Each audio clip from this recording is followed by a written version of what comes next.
Good evening, ladies and gentlemen, and welcome to your Gersnet immediate post-match reaction, brought to you in association with Forest Precision Engineering after Rangers' 3-1 victory over Ross County in tonight's Scottish Premiership encounter. My name's Craig Gray, joined as usual by Scott Bradley, pitchside at Ibrox. And Scott, a 3-1 win tonight. It was the type of game that going into it, there was maybe the expectation of going top of the table. Obviously a 3-goal win would have done it, and to say we should have won by 3 goals is probably the understatement of the century. Yeah, it was a utterly dominant performance, Craig. The only complaint that we can really make about tonight was the fact that we didn't score enough goals. And what was it? This is the stats for the night, right? Unbelievable, right? So Rangers had 43 shots, 23 on target, right? Ross County had 5 shots and 1 on target. But and it was just the Rangers were just, they weren't that clinical enough in the final third. But the main thing was tonight, Craig, getting the 3 points. Of course, it would have been nice to go top of the league. We all would have loved that. But the main thing is 3 points, and we're joint top just now, and we've got the same amount of goals as Celtic. So yeah, no real major complaints from tonight. And obviously, Clement said in the presser, he can't really ask much more from the players. Of course, as he said, he would have liked that 4th goal.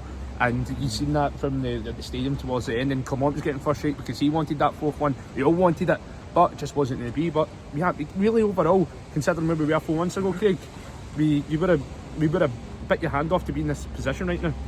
Of course. I mean, 4 months ago. Let's not talk about 4 months ago. It's all about the future and today. But I mean, to be honest, I'll go and say it. I think that was possibly our best performance of the season. Yeah. I think Dundee away is probably the one that sticks out, the 5-0 game. But I think tonight it was just constant, relentless. That's the exact words. I mean, I think there's maybe slight periods in games. So we seem to start off a game really strongly and end a game or end a half really strongly. And there's maybe a period of 20 minutes or so in between. But that's the thing. It wasn't.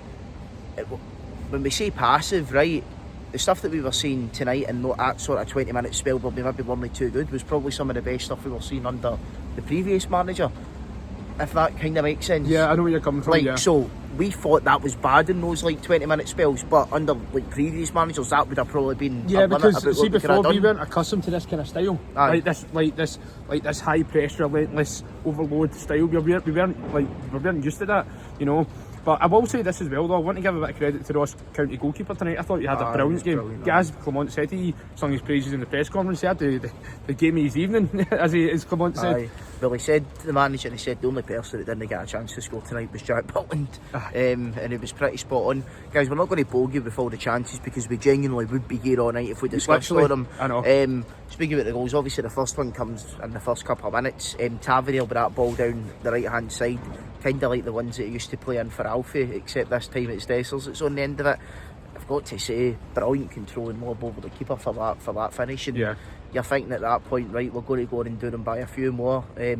But it took us a wee bit of time to get it. But that first goal anyway from Dessers was absolutely brilliant, I thought. Yeah, no, I agree. Yeah, and also as well, with Dessers, him getting 2 goals tonight, he should have got more. He really should have got more. It's the same old story here with Dessers, right? I know the numbers are looking pretty good and he's come a long way since Clement has came to the club, but it's just wee moments that frustrate me where you're a striker, you're meant to have just get it and just shoot. Where we've seen that in the second half where he had the ball in the left hand corner and he's just overthinking it, and you're just like, have a shot, and then he either wants to do the fake shot or he just panics. And it's been a common theme with him ever since he's came to the club, and I feel like that's something Clement needs to knock out his game, because the numbers are there right now and he's improved a hell of a lot, but he's still got some major flaws in his game that are clearly frustrating. And when it's moments like that, we're playing against Ross County, that's where you need to be. With someone like in Dessers' position, be ruthless. That's something Alfie would have been. Be selfish, be ruthless. Don't try and I'll try and pick a pass out here and there, and does that too much at times. And he needs to just put the laces for it. We've seen that in the first half where he had that chance right in the 6-yard box where obviously the Ross County defender cleared it off the line. That's something where he just should have put his laces right through it. Then small things like that, Craig, really do frustrate me about him. You're not wrong. I mean, we get a few more chances. I said I'm going to talk about them all. We'll talk about a couple. There was one in particular, Rabbit Matondo. The ball's played down to him, puts it wide. He's got to score it, in my opinion. And look, that is a fair point you make about Dessers and, you know, the amount of chances that he gets. But when I was leaving the stadium, right, I overheard a couple of people saying, like, we're a striker short for winning the league and stuff like that, which I can understand people saying that, but when you think about it, our striker scored, 15 goals in all competitions this season. He's had a couple of bad moments, but all in all, his numbers are pretty decent. I think the thing that really brings us down is the lack of goals we're getting from other areas of the pitch. Now, to be fair, it has improved a lot since we came back for the winter break. We've seen Matondo, we've seen Cantwell, but it's frustrating on a night like tonight when I suppose there was a wee bit of extra pressure, right? I mean, not too much, but there was a wee bit of extra pressure because of the permutations of if we win tonight by a lot of goals, and it's in those moments where they're missing the chances. Like Cantwell, I thought he had a great game, I thought he lost it, he was brilliant, but again, it's just there's wee moments of indecisiveness there. It's the same with Matondo as well. You're just thinking, just hit a shot, don't dilly-dally, don't stop back, don't take an extra touch, just hit it. Or in Matondo's case, if you're going to hit it on target and put it into the back of the net. You know who's best suited for that as well in terms of like bringing obviously a wide players into the game? Fabio Silva. Dessers knows so much, right? Fabio Silva, he's not Dessers, if anything, he will be your goal scorer, right? Fabio Silva knows so much. He's the type of player who will bring the others into the game, like Cantwell. Cantwell and Fabio Silva, they have a good dynamic. Where Cantwell obviously number 10, and like obviously Fabio Silva likes to drop in a wee bit and help him out that way, and obviously Fabio Silva brings a bit more energy in that final third compared to Dessers, but they're two totally different strikers. So it's like, yeah, I do obviously, as you were saying, obviously a lot of Rangers fans are frustrated about the fact that we didn't bring in another striker, and I can see that point of view, but as we've said in previous videos, Craig, is it the end of the world? Absolutely not. Would it be nice to get Lauren Shankland and maybe another striker? Yes, but it's not the be all and end all in my opinion. I think Rangers will be absolutely fine without another striker in my opinion. I think a lot of Rangers fans are just trying to nitpick as much as possible right now when things right now at the club have been the best since like under Giovanni Van Bronckhorst in that Europa League run in my opinion. No, you're spot on. I mean, something that I don't know if ilk's the right word, but I mean, see after Ross County scored, and I mean, look, I thought it was a bit sort of lets the ball get in behind them, the ball's played across, it's a good finish by the guy.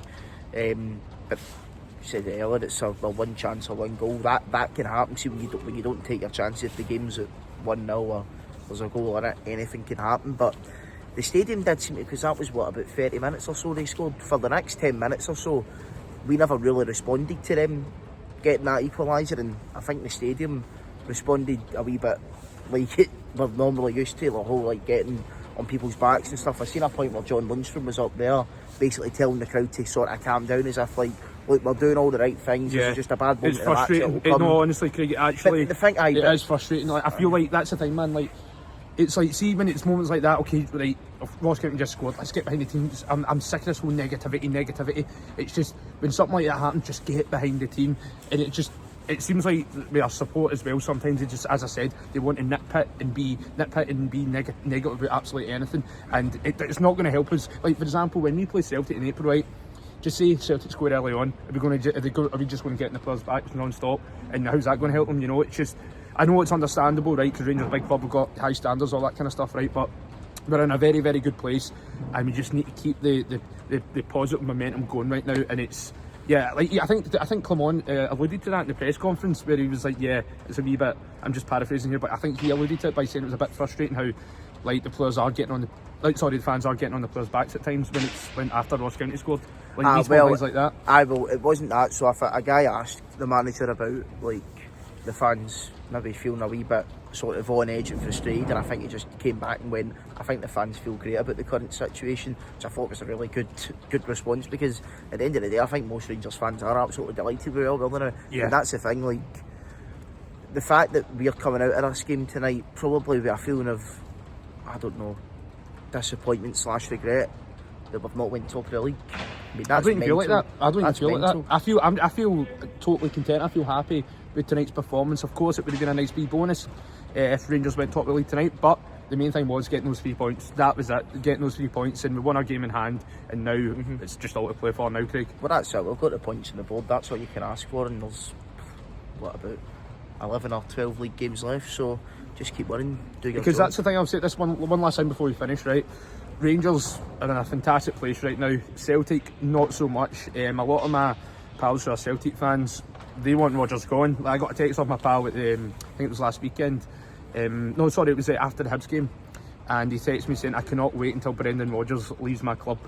There's just so much negativity around Celtic right now, and if they get one bad result, they're going to crumble. They are going to crumble. Their support, the Celtic support, are waiting to pounce. They're not a fan. For an excuse. They're not a fan of Rodgers. Like, they're still not forgiving Rodgers with how he left 5 years ago. And when he came back to the club, there was no real buzz or excitement. They're still going through that Postecoglou hangover right now. They're missing him so much. So the tide is definitely swung, Craig. And I think so. yeah, if Celtic get one bad result and Rangers win, once Rangers go top of the league, oh my God. So, I think I don't listen to Super Scoreboard, but I think I'll tune in when that happens. No, absolutely. But aye, guys, thanks very much for tuning in again. As always, been an absolute pleasure. Scott, thanks very much for coming on as usual, mate. I'll be back on Friday with John. Now on Sunday, and I'm on. You on Sunday as well? I'm on Sunday, aye. I think I'm hosting on Sunday as well, actually. So you've got 3 doses of me this week, and I'm not feeling too good, but I'm sure the guys at home will take it. But anyway, thanks very much for listening, guys, and we'll see you soon. Bye bye.